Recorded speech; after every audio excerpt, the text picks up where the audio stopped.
All right, everyone. We have Devin and Ethan Woolwind on today.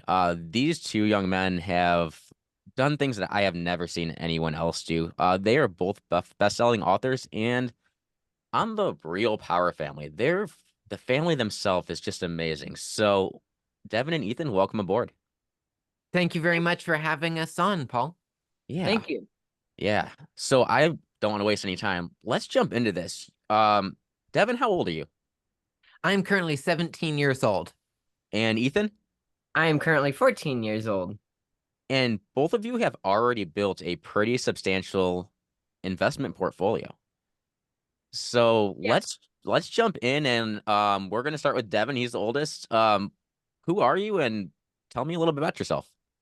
Well, I started investing very early on, started learning about it, and actually got started investing in real estate at 7 years old.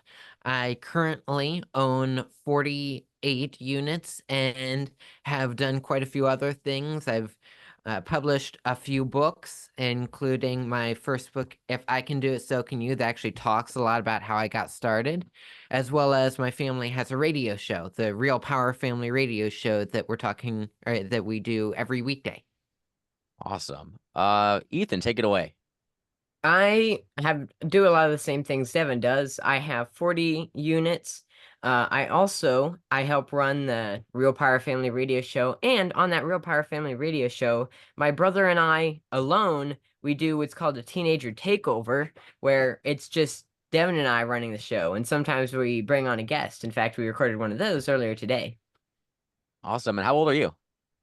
I am 14. 14. Oh my gosh. So you two have almost between the two of you getting close to 100, 100 doors in your portfolio. Yep, And close to. mo most people have no clue that you can actually purchase real estate before you're 18 years old. I think that Go ahead, Devin. I think that's one big misconception is a lot of people think you can't do much before you turn 18. And while there are some things that are harder to do, it's possible if you are creative enough and decide to take action. Yeah, so I want both of you to cover this because you touched on creativity. I do a lot in creative finance as well. So let's both take your turn and cover one of your deals that you've done something pretty creative that you're proud of. Well, one of my I've done quite a few creative financing deals. I mean, I do mostly creative finance because banks won't give me a loan. Uh, because I'm under 18. That's one of the limits that I found. And well, banks won't give me a loan on my own, at least that I found. However, doing subject to deals, I've done a few of those, a lot of private lending and owner financing. The most creative deal that Ethan and I have done, and this one happened to be both of us, is where we bought 20% of a 60 unit just with depreciation and technically $20 to make it a legal transaction. Well, let's cover that a little bit. Yeah. So, for how we made that deal work is our dad had a partner who wanted to sell, he owned 50% of a 60 unit, but he didn't really want to own the 60 units. He just wanted the depreciation from those 60 units. So, since my brother and I were both looking for anything we could to buy, we found that and realized, well, he wants to sell, but he wants his depreciation. How can, there's potential here. Let's see what we can work out. And we ended up figuring out a way where, we worked out a deal where he would take all of our depreciation for 10 years and then half of our depreciation from that building for another 5 years. And he would sell us 20% each, so 40% total of his 50% of that 60 unit. So we essentially traded, he got the tax write-off he wanted, but didn't have to worry about the building, especially because if we have to put a lot more money in it and it's like it was likely not to cash flow for quite a while, then this took the stress and work off him and still gave him the main thing he wanted. It's just like we're frequently talking about find out what people want, go out and get it, give it to them at a profit. Okay, so you guys talked a couple main points on this. First, you said, well, he's getting the depreciation, and you also said it doesn't cash flow very well or at all at this point. How do you work It that out? it didn't start off because one thing that we've done is we sometimes buy things that it doesn't cash flow right now, Hmm. but we're paying it off quickly enough that in say 5, 10, 15 years, and this is not even calculating in rent raises or anything like that, just with paying down the mortgage, then that gets paid off and then it starts cash flowing massively more. Well, we focus And on, hey, let's get this paid off fairly quickly, still utilizing leverage, still using some of this, and finding ways that, hey, we can get this and we can get cash flow in the future, not just trying to get it all right now. And and Ethan that's and I something can really do that because we started a lot younger. and that's something that can be really good as long as you already have some properties. Because Yeah. if you try and do that for your first, property, then unless you have like a good chunk of change sitting around, that's not really going to work out for you. No. If you have that money sitting around, you might as well just pay cash for the deal. As So, Not necessarily, and there are different things you can do. You have to figure out what your circumstances are, what the de- other person's circumstances are, and figure out a deal that works for both of you.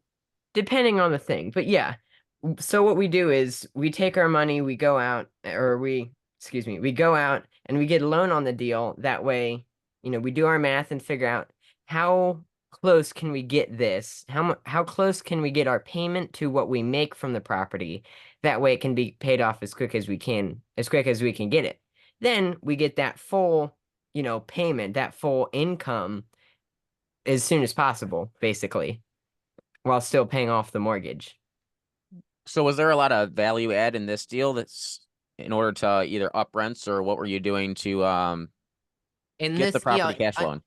I mean, there were some things like we've done improvements to the property over the years, and that was not the main focus of it. The main focus was get it, keep it fixed up, and keep it making the money that it is so it can pay down the mortgage and get that future cash flow. A lot of things is we're looking to the future. Right. It's not get rich quick, it's get incredibly wealthy over time. Gotcha. So where did the money come from to fix these properties up? Did that come from like a private money lender or how did you work with that? For properties, when we're buying them or fixing them up, a lot of times that does come from a private lender, or if we have other properties that are cash flowing, taking money from some of them and putting it towards the fix up for any of these. That's another thing we've done. Uh, I mean, that's the main get a loan for it or pay for it ourselves. Gotcha. Yeah, I like it. And you guys are managing this property too, right? You're like not yourself. You have property management in place. What's the case there? Yeah, we have a Yeah. property management company we use to manage our companies, especially because when we were younger, we couldn't drive. Ethan still can't, so it'd be very difficult for us to manage things on our own. We had to hire people, and I think that really helped us grow more and do more is because we weren't so busy managing them. A lot of people get stuck around 50 units because they get either too comfortable or they're doing everything and they don't have time to do anything else. Okay. So yeah, you're getting past that 50 unit mark or right around there. But what I liked when I met you two and your family, you spoke so much on systems. And I'm Mhm. sure that helped with, your dad and your mom too, but you guys have put so much together and to be able to scale to this level that your whole family has. Yeah, we have a lot of systems in place that all it all works together to create the results that we want. Yeah. All right. And So Ethan, I'm jumping over back to you. Did you want to cover on this point before I jump to the next? well, I mean, I talk a lot about on our radio show the importance of systems because, systems can allow you to, one, if you figure out a way to do something that, you might already know how to do something, but if you find a better or more efficient, faster, whatever way to do something, you want to be able to write that down so you don't forget it. Because no matter how good of an idea something is, there is still a chance you can forget it. So writing it down in some way or another, in this case, turning it into a system, is probably a good idea. Plus, it can Mm, help you if you have a team, right, Devin? yes. Yeah, it'll help you so you can get a effective team. Uh, Instead of just trying to teach someone the new thing every time, you can say, this is all of the things you need to do, and here's how to do it all, instead of spending all of your time trying to train one person and then answering their questions over and over if they forget something. Right. So you figure it out, you do it, you put the systems in place, and now you Mhm. have systems to hand off to somebody else, which I'm sure you still have some hands-on training involved, but it streamlines a lot of it, right? Yeah, it makes it a lot easier instead of working with it cuts down on the time you need to spend doing it. It makes it a little bit easier. And especially the people that learn best, say, from reading, because we're actually writing down a lot of our systems, makes it easy for them. All right, read it, match. All right, I click add there, and it just makes it easier for a lot of people. Plus, if people ever have any questions about something to do, instead of coming straight to me, they can go and look on this book. All right, what am I trying to do? All right, this thing, this is how to do it. Okay, I don't need to go ask. I don't need to go ask my boss, or I don't need to go ask anyone else. It says right there exactly how to do it. Awesome. Yeah. Okay. So you guys are actually speaking at a lot of events at this point, right? We We're not speaking as much in person, and we're still doing some events. We're doing a lot more on the radio, doing some podcasts. Our biggest thing is a radio show right now. But we've got a couple million listeners on there, which is pretty cool. And we're continuing to grow that, continuing to try and teach and help more people. I think that's good. Awesome. Ethan, you have anything to add to that? well, he pretty much he covers everything. Can you quit stealing my topics to talk about, Devin? Yeah, we don't do as many in-person things. We still do a couple. I mean, that's where we met Yeah. you, is we met you at the Lake Erie Landlord Association. Yeah. And well, now we're on here. But we do mainly online stuff. And this is a lot Yeah, more sorry, I efficient think anyway. it is a lot easier, cheaper, and faster Yeah. to go on and do this with you. Sorry, my internet cut out there for a little bit, so I guess that's one downside, Yeah. is you're reliant on internet. Um, and of all the things, that's a small issue. So there are always benefits and drawbacks, and overall, communicating with people digitally can make things a lot easier for people. Definitely. And I think even the Lake Erie Landlord Association, we found you through OREA, didn't we? Is that where we connected? I Um, think so. I don't. I think what the people that ran your group or was on the board or something met my family at OREA, Yeah. and that's how it started. well, our parents had spoken at Leela a long time Yeah. ago.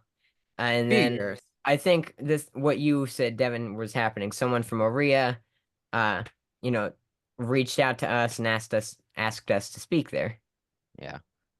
Yeah, that's probably a little bit of a more of a smaller stage than you're usually running into, right? I mean, you guys didn't you guys do what you guys did a lot of OREA, right? You guys split off into rooms between your parents and you guys? We Um, had my family, like at least my brother, my mom, and myself.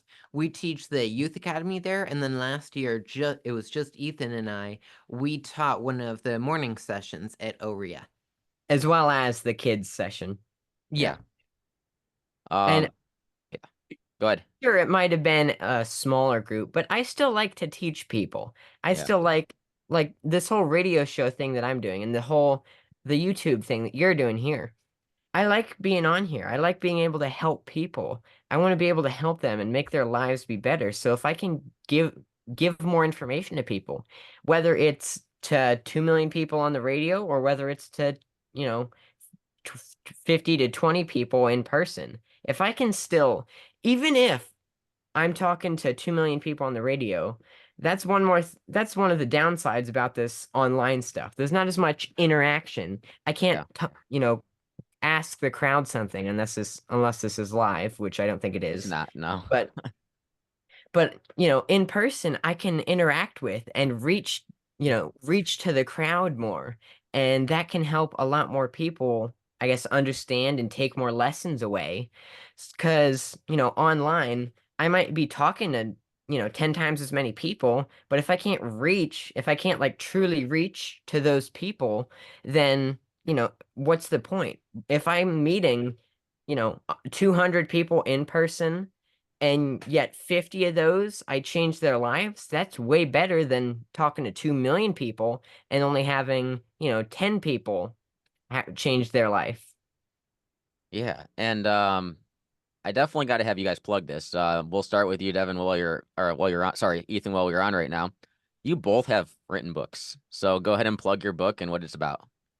Well, my book, The Treehouse, is a fictional story about how a group of kids they turn what they love into a business. And well, they end up building a tree house using scrap wood and some other things that they learn along the way. And they end up turning that into a business. And Awesome. then for me, I mentioned earlier my first book, If I Can Do It, So Can You. And that's how I started buying real estate when I was 7 years old. I also, much more recent, I published that book at 11, by the way. And then I have two other books that I published at, I think, 15 and 16. And that would be The Garage and The Fall and Rise of Atlas Gold. There is two parts in a series about a kid that turns what he loves, and that's making drones, into a business. It's a fun fictional story for kids and teenagers that also happens to teach some pretty good lessons. And now here's the fun part of the books. Devin, or I guess your third book, the second one in the Atlas Gold series, The Fall and Rise of Atlas Gold, actually kind of has like a crossover between my book, The Treehouse. That had to be planned, right? Yeah, Definitely, that was we planned, but I thought, see, I used to, back when we watched TV a lot more, we used to watch the like superhero TV series, and they'd always have crossovers where, one superhero would go on to the other superhero movies and you had both of them. I thought that was cool. And I thought, well, I'm writing my own book. I can make the story pretty much whatever I want. Why not add a crossover? I love it. Um, and I wanted to touch on something that we haven't touched on yet. You both were homeschooled, correct? And still are? Yep, Correct. homeschooled our whole lives, pretty much. I mean, and I feel like I already know the answer to this, but talk a little bit about how that led to your success and not having the influence of, regular public schools. We're not I forced to can't. be in a school most of the time because that's the main thing is Yeah. we used to like back in 2020 we were traveling all the time, like 2-3 times a month we were traveling around, and it got exhausting. But I could not have gotten anywhere close to doing that if I was in, public school, because I'm supposed to actually be at public Yep. school. And really, what I think led to our success in that was that our parents that were teaching us, they were really focusing on teaching us the important things, the lessons that we needed to learn to become more successful. It they were trying to give us the tools that we really need to succeed. They were teaching us about business and investing, and not just go to school, get good grades, get a good job. And I can't, like I said, we've been homeschooled our whole lives, so I can't say a whole lot on public school. However, I do think that them teaching us the actual really important things, I think that has definitely helped us become more successful.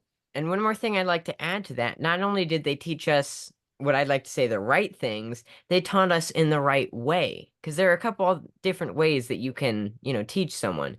You can teach, people will learn best from either seeing it, hearing it or actually doing it. So, our parents could like tailor the learning to whatever we learned best. Like I learned by doing. I'm a kinesthetic learner. Devin, I believe you were a visual learner. You learned if you saw it happen. So they could actually teach us and make sure that we were completely understanding. Because if you're in a classroom of 20, 30 people, I think it's going to be a lot harder for the teacher to cater or tailor to each specific student. Yeah, and then that's the thing. They're teaching you a curriculum. You're spending way too much time wasted on really just things that you're never gonna need to know in your entire life. School's made to create employees. We all know that. Mhm. Even you guys do too. So I mean, I think it was awesome what your parents did by deciding to homeschool you and just meeting your dad one time. I mean, I could see why. I mean, he's just like, no, I want my kids to actually be successful and produce something for the economy. Our dad is a very outspoken person who is not the best with keeping his mouth shut, but that could And be a yet good that's a thing. good thing, Yeah. because it's helped create us to be who we are. And, partially because of him speaking out and then training us to also be, for lack of a better term, louder. We get to go out and be on these stages and these podcasts, YouTube channels, radio shows, so that we can help train people and teach people to make the world a better place. Yeah, I agree. And I mean, being loud and being outspoken, and you never know. I mean, you always know where you guys stand, where other people are reserved and hold back, and it's hard to really figure out where they are and if they're even mad at you or if you're doing the wrong thing or not. It's not working out. I mean, it's nice to be outspoken. Yeah, there Yeah. are definitely plenty of benefits to that. Yeah. All right. And Yep. Go ahead. go. No, you're good. Go ahead. I was gonna say I was gonna try to see how my audience can connect with you guys. Where would you like them to reach out? Well, If you can if you can either check out our website. It's realpowerfamily.com. And we also have a couple ways that, if you have specific questions for us, then you can email us or call us. Devin, how can they do that? they can email us to info@clearskytrainer.com, or they can call us to 833 B do have. All right. Is there a favorite social media platform you like to plug or have people connect to you on? If you want to see us, we also have a YouTube channel that's at Real Power Family. We also have a Rumble, Instagram, Instagram, and TikTok, Facebook, all at Real Power Family. Yeah, I'm gonna throw all of this in the description of the video so people can find you anywhere. And really, just searching your names, you guys pop up. You have a pretty big social media presence. yep, look up Real Power Family and you should probably find us there. Yeah. So I'm gonna cut this off about now. I want to know if there's anything you want to leave my audience with. I'm, mainly around the new investors, so helping people get started in real estate. Mindset. Your mindset is very important. A lot of people will have like if you look in if you look in Paul's background, you can see his poster. Believe in yourself, invest in yourself, and never doubt yourself. A lot of people will have limiting beliefs or they just won't believe that they can do that thing. You have to believe in yourself, even if you might not think that you can actually do it. Try anyway. You're never gonna know if you don't try. Yep. Devin? And then for me, I'm just gonna say go out and keep learning. Keep learning, be creative, and then actually take action. Go out and get started. And that way you can go and make the world a better place. Yeah, I appreciate you guys both taking the time to jump on this and, talking to people about the things that you're doing because you're doing what very few people your age are doing. Yeah, Thank you. there are certainly not a lot of people our age that are doing this, and we're starting to find there are multiple people, maybe not in real estate, not as many in real estate, but there are a lot of young people that are starting to do things, and I think that's a really good improvement for the world. Definitely. All right. We're gonna cut this off.